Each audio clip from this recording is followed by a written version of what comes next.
Are worm castings actually going to be what your plants want? Are they actually going to grow bigger? Is this a good idea to add to your soil, and how much should you be adding? Worm castings are a great addition, and I'm going to show you exactly what the soil sunrise worm castings look like here in a moment.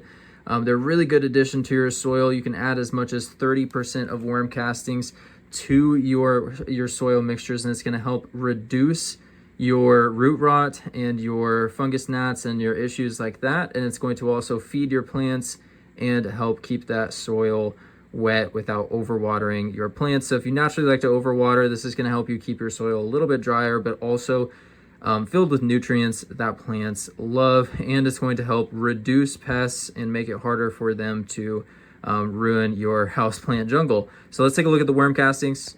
There's no odor, and it's not sticky or gross or anything like that. It's mostly like pelleted, so really easy to add to your soil. And again, go ahead and look up for each species of plant, whatever you're repotting. Be sure to look up how much to add, but generally speaking, it's pretty safe to add as a neutral pH of 7. And so guys, hope you grabbed this today. Hope you have an amazing rest of your day, and I'll see you in the next review.